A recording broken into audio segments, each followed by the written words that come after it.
It's just absolute wreckage. You can't tell one thing from another. Everything's on fire, and it just looks like a wasteland. It had just turned dark when Thurston County Sheriff says they started to get the calls of explosions coming from the woods. Absolutely. It was very loud. Lights flickered, and then very shortly after that, we had all the police and sheriff coming through the driveway, and then we realized, okay, that was something. Then neighbor Stephanie Mace smelled the smoke, which could still be seen today, along with what appeared to be a downed power line.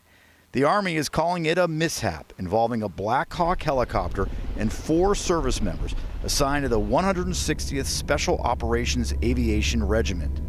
As investigators determine what happened and firefighters work to contain the fire, Stephanie Mace is more worried about the people. I think it's, easy to focus on, oh, this is exciting, something crashed and there's a fire. People tend to focus on that portion of it, but the real point of this is that there was at least 1 life lost, and that's tragic. I can't imagine, and just hearing the reports on the radio, they can't get closer because their feet are physically unable to withstand the heat. Sheriff Sanders says his deputies were first to get to the crash site, but quickly found there was nothing they could do. That is a crash, unfortunately, that's not compatible with life.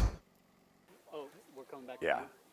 So while the military at this point is only saying that 4 service members were involved, we have not heard any reports of any survivors or anyone being taken to any local hospitals. Just a year and a half ago, 2 JBLM soldiers were seriously injured when their Apache helicopter crashed on the other side of Thurston County.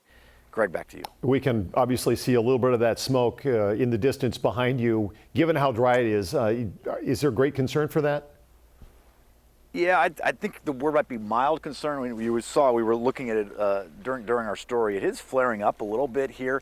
We were told this morning it was only about an acre, and they had a crew on it all night long.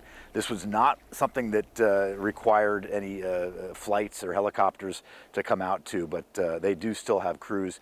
We heard it was very densely forested, and they had some crews in there that were cutting out some trees to limit the spread. But at this point, it is calm out here, but as you said, very dry still. Okay. Drew, thank you.